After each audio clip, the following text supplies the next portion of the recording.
Kobotama mobali pasi ya ya Yo kale solo yango misusu via bomengo biso kotona pasi bango bazo simba mbongo biso kotopoto zweza makasi tobotama na ba famille que tokutelo koteli kolo mesa oye monani tolie ata musuni te tokolia kasa oh là là là là là là.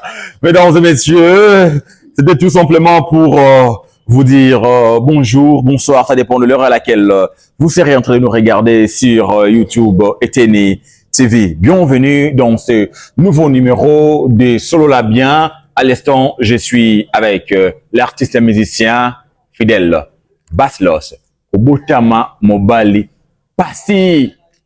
Aujourd'hui, c'est la toute première fois que tu as maillé l'émission d'Émission Solo Labien.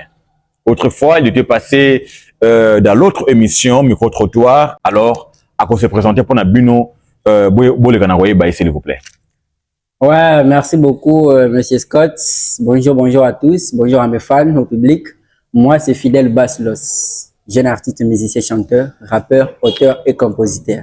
Donc, Monsieur Soubaïdinga, auteur de la chanson à succès, Kobotama Mobali Pasi. Donc, nous avons objectif à reporter aux images de la musique burundaise. Tu changer version en ligne ezalaki comme un niveau mususu.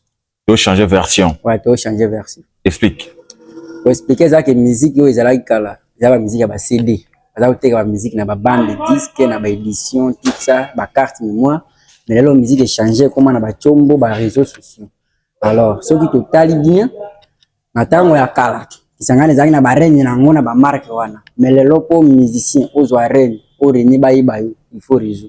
Sur les réseaux sociaux bioté wa musicien otika la musicien ba secteur ba quartier cela veut dire déjà lelo oyo ba komi ko loba pona biso ba musicien kisangani tina libanda ya kisangani on parle déjà de nous, ça prouve que nous avons changé version, c'est ça. Balo blapé au Libanda. Ouais, Fidèle Baslos, c'est azo faire parler ville et tina libanda ville, déjà on parle de Fidèle Baslos, la chanson que on bali passe est cartonnée partout. Nous recevons des appels même à l'extérieur du pays, donc tina ba Angola, ba Brazza, tu vois, appelle non que zembo na yo ko bota mbali tout ça. Cela veut dire que non, tout ça déjà eloko ezaya tina malgré kisangani endima ba tuté pe ça ba tuté chance. Normalement ceux qui sangani ba to conscience bazalaki. Comme on a ndenge fidèle azo sala musala na balingi bazwa ba tombola pour y faire avancer na honneur ya nini ya province. Mais aujourd'hui là, au lieu de recevoir des soutiens, on reçoit maintenant des menaces. On reçoit maintenant des contrats, donc devrais-je dire. Des menaces. Ouais. Des menaces, des contrats. Vous voyez, Fidèle d'avant était un fidèle négligé. Mais Fidèle d'aujourd'hui est un fidèle combattu. C'est le contraire. Au lieu que Fidèle est allé loin, Fidèle est au Kebaokoto Moulaye, mais Azad n'a fidèle combattu, bah, au cassier, bah, opportunité, bah, donc, toi, tant que le bâté, mais focus sur l'objectif, n'abissou. À combien de pourcents tu peux évaluer Nzembo Nayo Yakobota Mobali Pasi version audio nano? Ouais, version audio carrément est cartonnée. À combien de pourcents? À 80%, on devrait dire. Parce que moi, je pensais pas à ce 80% succès. Ouais, 80% succès. Moi, je pensais pas à ce succès. Donc, na yemba kinzembo wana, pour appeler ça moi message moko bonga mona ke bamibali ba comprendre makambu. Mais façon nzembo pesi makambu et mati niveau donc ngamoko pezo lekela ngai tina balibanda mboka nzembo zo beta ma audio ko tiaka na YouTube boye et mati ba visibilité moko ngamoko kutu nazoka. Pour le moment déjà combien de nombre de vies? Pour le moment, Kobota Mobali passe na YouTube déjà na 5500 vies na un mois. 5500 vies. Na TikTok, on a déjà de visibilité. Beto machine d'ailleurs. Eza mukete. Ouais. Eza mukete. Eza ebeli par rapport na audio. Na par rapport à côté ba misia qui sangani to travail ka déjà. Donc déjà ce que total na elan ya biso ba misia qui sangani. Ngolo na bango déjà ndeza Fidèle Baslos. Donc Lion na bango déjà ndeza yi. Simba wabo. Parce que na réseau à l'instant na actualité ya musique burundaise. Mission à côté fond na Fidèle ate. Mais je vous dis clairement, conscience c'est Eza. Osola bien tiens. Les lois pénales qui pona tia makambo non. Osola bien. Osola bien. Non, osola bien, c'est ça. Donc yonde pendo nyati bango. Ah pour le moment parce que tout surtout liboy. Musique ya kalane c'est la musique ya ba CD. Les lois musique comme un réseau. Et puis si allez vérifier dans chaque artiste musicien de Kisangani leur performance sur les réseaux. Vous allez peut-être qualifier un numéro 1. Mais moi, je n'ai pas le temps à venir ici pour s'appeler. Je suis le numéro tel, je suis le numéro 30, je suis qui. Mais si on disait le vrai numéro 1 de la musique burundaise, à partir de voir les performances sur les réseaux sociaux, et celui qui porte haut l'image de la musique burundaise, la musique qui fait parler la ville même à l'extérieur, si on parlait de vrai numéro 1, ça allait être fidèle qui est devant moi. Ça, je ne mange plus le mot. Mais, je n'ai pas le temps ça dire ça. S'il vous plaît, s'il vous plaît. Ouais. Doser dans mon quai. Ouais, on a dosé. On a dosé déjà. Donc, yo, pour le moment où l'équipe Peace Mamba. Donc, pourquoi seulement citer le nom d'un artiste? Peace Mamba, c'est un vieux, c'est un grand. On a toutes les questions. Ouais. Question, ils ont la réponse. Ils ont la réponse. Vrai ou faux, pour le moment, yo, il y a Peace Mamba. Nazo peut sa réponse. Maintenant, il faut aux autres. De pas faux ou vrai. Nazo, la réponse, moi, est claire. Vrai, à Koloba, qui est fidèle à l'équipe à Missé, nous, soit qui s'engage pour le moment. C'est vrai. Na Peace Mamba, c'est vrai. Tous les Missé. Pourquoi vous êtes à Missé, moi? On a dit nyonso. Non, répondre quand même facilement. Na répondre vrai ou faux, Fidèle Bass-Loss pour le moment, à l'équipe Peace Mamba. Il n'y a pas la musique sans les réseaux sociaux. Et si c'est comme ça, cela veut dire sur les réseaux, na niveau à Kisangani, Missé a comme na niveau à Fidèle Azati. Donc, cela veut dire Fidèle est là. Donc, Peace Mamba, ça n'a pas yo. Na réseaux sociaux, en tout cas, c'est moi qui cartonne, hein. Je vois ça. C'est moi qui cartonne.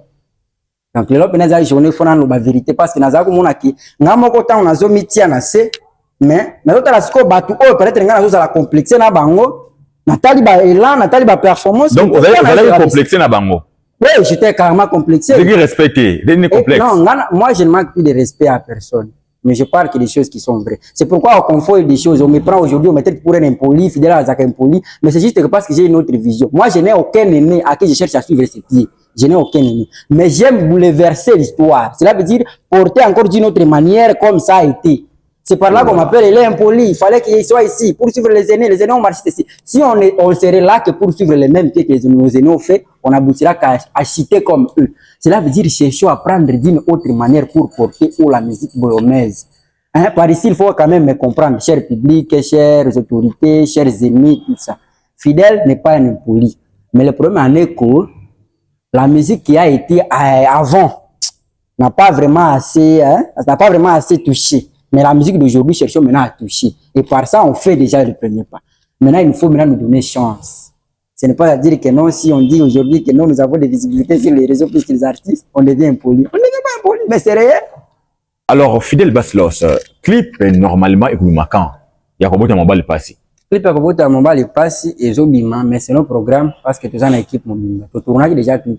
Et ça, mais tout l'ancien de Nantes. Mais nous c'est qu'il y a un programme. Parce que toujours sur la batoakin, la belle moko benga biso na Kinshasa ba ko solliciter ba somba projet wana. Oh. Alors, la belle ni ona. Ouais, to kaninde na nuté. Comment na ngone? Moi na lo bape kombo ya la belle té ezate parce que nan to kanité to compris nan mam. Mais clip ezana ngo. To ngato lancer on kamba la moko. Mais avec batu nanga équipe nanga artistique beka pro de ya manager nanga Benjamin Ko de la PC Mbote, de tozota la commande oki ko lancer ngo ndenge so ko lancer ngo na plateforme ya kinto ko lancer ngo soki ba sombi yango ba pesi biso vrai là to ko lancer ngo ko ne zape pas na biso kaka. Mais tozota la nan to kanité. En fait, na profiter pe ko bakala te pe na zo lancer chanson nanga na cheka, challenge yo circuler Nikolo. Ale ni pangia mabaya, pasipo makosa.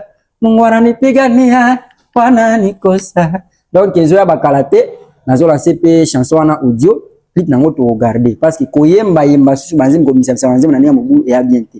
O to ça déjà, ils a pas pour la province na biso. Tozo garder sur to lancer une fois et ça la makambo donc. Fidèle Bass-Loss, artiste, musicien, chanteur, concert il y a Ndekonayo, Zagalara. Na yo kaka été que ozalaka invité pour na oprester na village prémisse Boyoma et qui au Yakapé mais au prestakate il paraîtrait que ba boya yo au presté. Qu'est-ce qui s'est passé? Bon, en fait ce qui s'est passé n'est pas un problème grave. Zakalara azamuto to betela na dia depuis kala. Omio matata ko tuna manager na to betela bakala. Alors ana kisanga benga Zakalara aye, normalement m'a pas invité. Invité ngate. OK. Mais manager ya Zakalara on va inviter à ôter officiellement. Non, m'a invité ngate. En plus si ceux qui nazalaki peut-être premier ya bango, ezalaki te po na bato ba bengaki bango. Ezalaki nde po na komona ke to sola kana biso déjà depuis kala na baza awa. Ngamu tunakenda ko zakutu manager omio matata na aéroport na yaka na courtoisie wana déjà zalaka nango depuis kala. Alors baboyome bazalaka na problème ya cerveau. Bon. Mettez-moi dans le bal. Là, la solo la bien. Là, solo la peine bien. Omoni baboyome bazana na problème ya cerveau. O ngana sina comprendre. Balingaka mingi complexe moko boy. De baboyome nyonso. Baboyome nyonso. Boyome d'abord aza mutu ya complexe. Mais tant que boyome, c'est ça.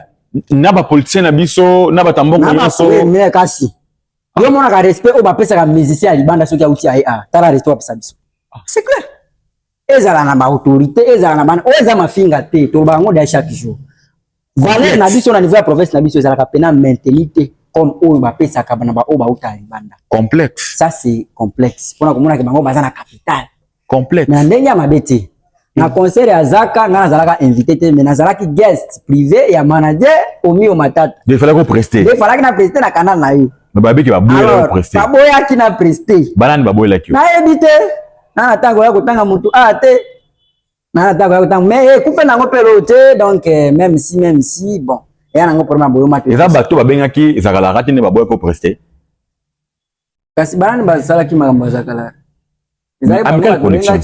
amical production oui kasi soki balobi ke baboya baboya ko prester soki baboya ki fidèle à prester ils ont un problème ils ont bango à la prochaine occasion ba conseil ko ya to ko prester kaka donc ils ont bango na obi ils ont bango baboya ko prester bon na ils ont tina tolo ba wati parce que c'est une belle occasion OK pour se défouler bango pe ba yoka OK soki pe boza ba problème pour le bango awa beau vider parce que normalement bino artiste na bango maison de production il faut botam boire des pairs pour vous accompagner mettons ce que ba rancune ezala on va prendre ezala bien té normalement na ba rancune pe ngana za normalement na rancune na mututé alors ngana comprendre na comprendre bien ngai te comment makambo mingi elekana na boyoma bazoluka ko écarter ngai ba biloko ndenge wana bona za pena na tant kolobela ngote parce que ce n'est pas ce qui a fait de moi être fidèle que je suis.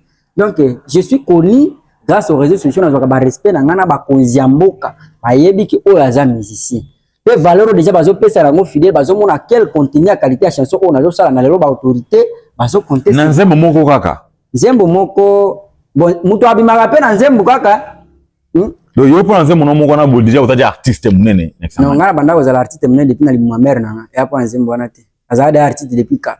Moi je ngana se sous-estime kati. Ligambo on a zo bisayo nde yango esala ke batu pasala sala yo ba cheche mobo ngaza déterminé depuis kala naza lo bango déjà na kala na sata clip moko na carrière musicale na bisa pata zembu te naza lo ngana ko zalaka musicien munene na ville on a ko salaka succès pe na ko s'imposaka même si c'est pas aujourd'hui c'était pas 2022 2022 il faut na batu wana o message na pesa na o message na pesa batu moko ba zo kam mo okomina mpesa ngote na komina ntembe déjà nazo nazo nyata déjà de pas.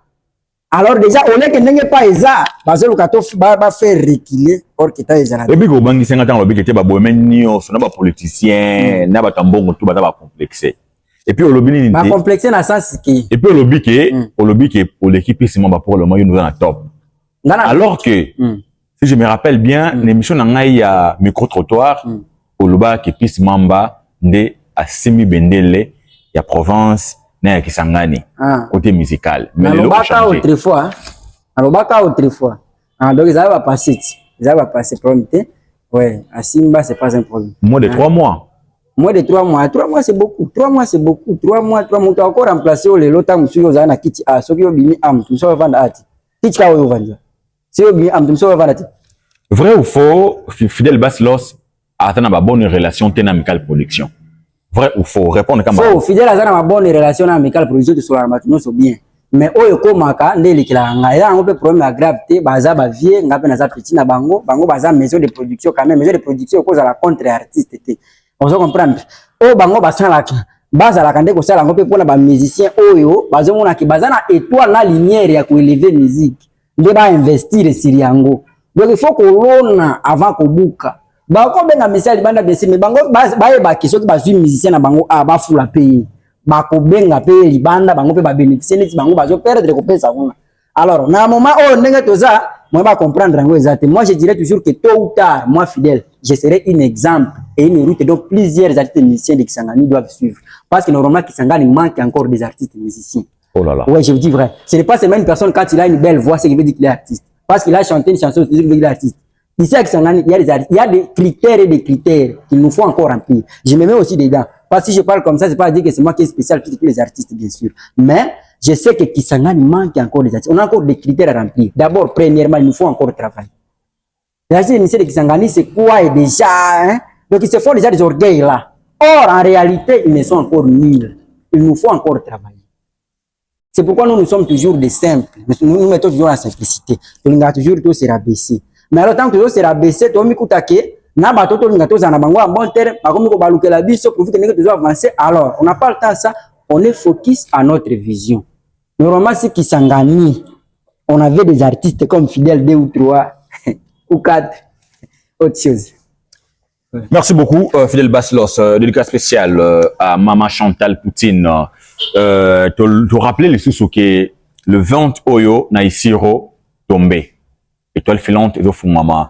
Naisiro, ba Naisiro tout beau préparé bébé Asika azo bota makuna. Tu le bien le 20 octobre Oyo.